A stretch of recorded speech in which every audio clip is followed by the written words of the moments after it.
घर पे रेगुलर तो नहीं, लेकिन मैं नटराज करता हूँ। क्या करते हो? नटराज। अच्छी बात है।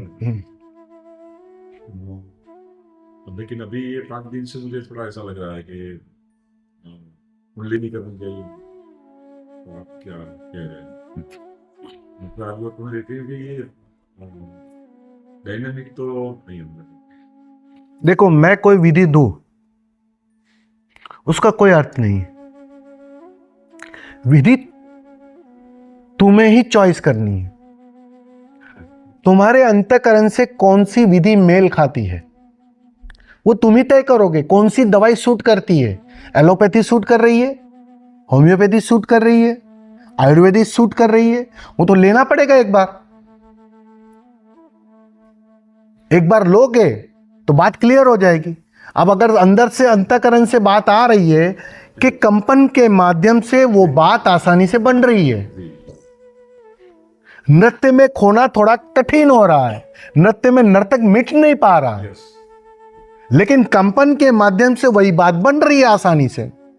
या मैं आंखें बंद करके आती जाती श्वास को देखता हूं तो वो बात बन रही है। वो तो तुम्हारा अंतःकरण ही उत्तर देगा ना, मैं कैसे उत्तर दूं?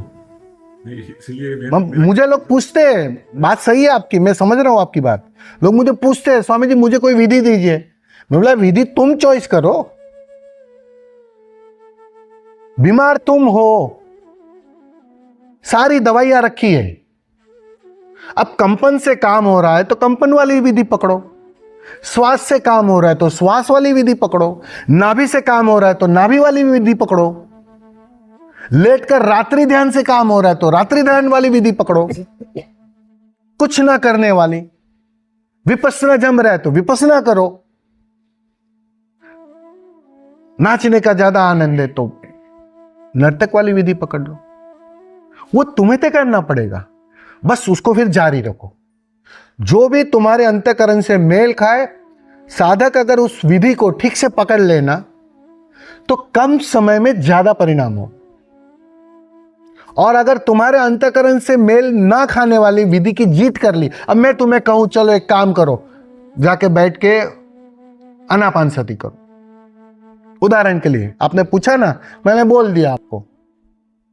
अब हो सकता है वो आनापानसती बैठकर आपको करना आपके अंतःकरण से मेल ही ना खाता हो, और थोड़ा ही कुंडलिनी में कंपन के माध्यम से दाव लग जाता हो, बात बन जाती हो, या नर्तक के माध्यम से नाचकर बात बन जाती हो, तो गड़बड़ हो जाएगी। तुम कहोगे स्वामी जी ने कहा इसलिए मैं वही कर रहा हूं, मतलब तुम्हारे अंदर ही द्वंद्व हो जाएगा। अंतःकरण कुछ और मांगेगा, मैंने कहा इसलिए तुम कुछ और करोगे। तुम्हें तय करना पड़ेगा और उसके लिए सभी विधियों से गुजरना पड़ेगा। इस शिविरों का पर्पस ही यही है। शिविरों, अगर कुछ समय तक आप शिविरों में जाओ और ठीक से एक एक विधियां करो, चाहे डायनामिक हो, चाहे कुंडलिनी हो, चाहे नटराज हो, चाहे नाद ब्रह्म हो, कोई भी जो आपको मतलब अलग अलग जो प्रयोग करवाए जाते हैं, जैसे नाभि वाला हमने किया, जैसे निश्चल ध्यान योग हमने किया, स्टॉप मेडिटेशन किया, तो ऐसे बहुत सारी विधियां की हमने। तो ऐसी बहुत सारी विधियां हैं, उससे तुम पर्सनली इस माहौल का उपयोग करते हुए, इस पिरामिड का उपयोग करते हुए, कलेक्टिव एनर्जी के साथ जब तुम उस प्रयोग में उतरते हो ना, तो अभी यहां आपने 10-12 अलग अलग प्रकार की विधियां की, ठीक है? तो कोई एक विधि ऐसी है जो अंतःकरण से पुकार आएगी, yes this is for me. ऐसा लगा ना कुंडलिनी में आपको? बस यही सुनना था।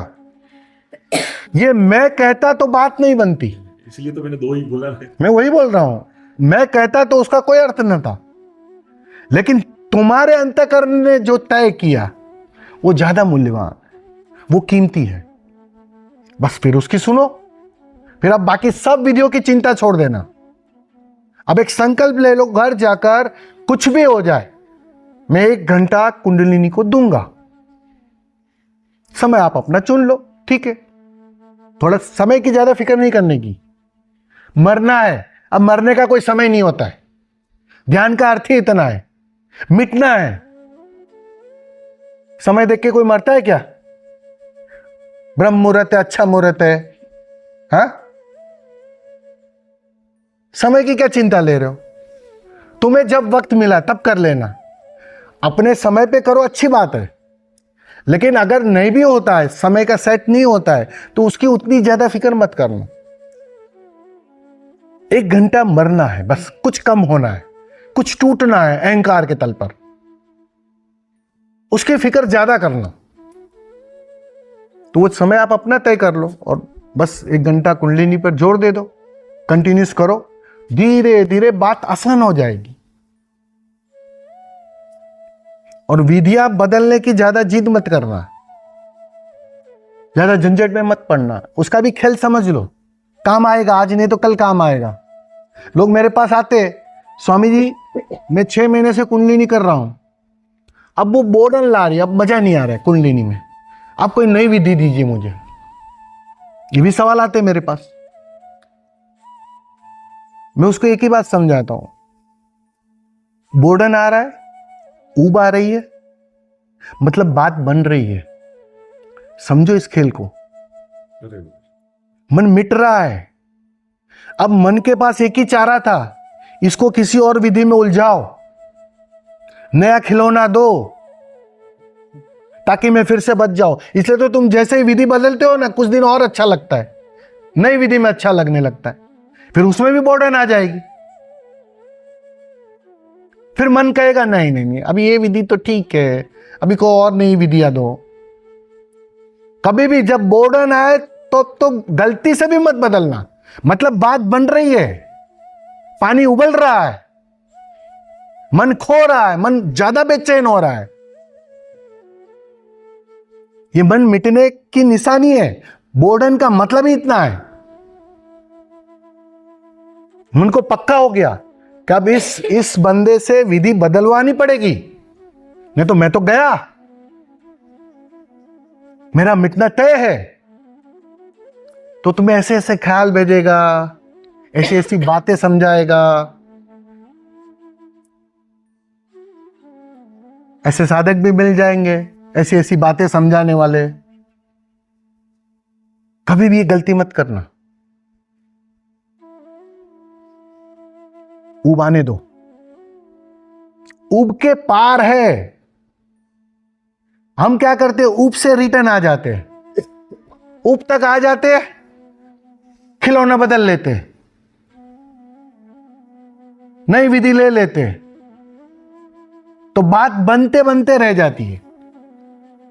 ऊब के पार छलांग है, उसी ऊब में मन का खोना तय है, तो ऊब में तो जरूर जारी रखना चाहिए, मतलब बात बन रही है, ये उसकी खबर है। मन को नहीं अच्छा लगता, इस बात को समझो, तुम्हारी बात ही नहीं है इसमें, मन बेचैन हो रहा है क्योंकि उसको बात अभी साफ होते जा रही है कि भैया ये कुंडलिनी मुझे मिटा रही है, मेरा अस्तित्व खो रहा है। और उस वक्त तो बस ऐसा धुंध सवार होगा ना,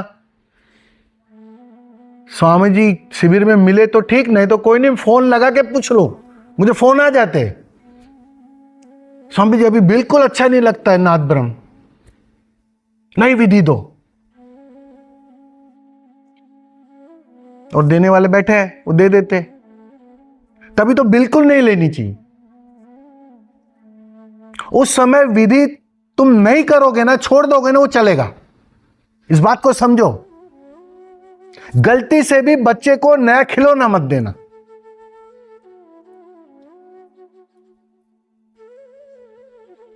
धोखा हो जाएगा। बच्चा तो नया खिलौना ही चाह रहा था, मन तो बच्चा है जी, वो खिलौना ही मांग रहा था, उसे रोज रोज खिलौना नया चाहिए। पुराने खिलौनों में उसकी मृत्यु तय है, तो वो हो रही थी बात। ये होता है, होता होगा आपको भी, मैं ठीक कह रहा हूं? कह रहे और ऐसा कभी इस तरफ से कभी सोचा ही नहीं था और सुना भी नहीं था जो भी आपने बताया। पूरा खेल ही यही, पूरा मन का ही खेल है।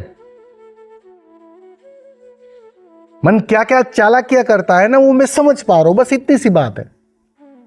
इसलिए मैं आपको सचेत कर रहा हूं कि यहां थोड़ा होश रखना। उस समय मन की बिल्कुल मत सुनना, ठीक है, ऊब आ रही है ना तेरे को, तू साइड में बैठकर देखा कर, मैं तो कुंडली नहीं करूंगा। और 2-4 बार उसकी नहीं सुनोगे ना तो चुप भी हो जाएगा। मजे की बात यह है, लेकिन उस वक्त तुम उसकी बातों में आ जाते हो और उस वक्त तुम जाने अनजाने किसी भी माध्यम से विधि बदल देते हो। ऊब आने का मतलब ही इतना है कि दवाई काम कर रही है, जहर काम कर रहा है। ऊब का मतलब ही इतना है, ये उसके सिम्टम्स है। तो उस वक्त तो गलती से भी बदलना मत। समझ में? क्या बात है।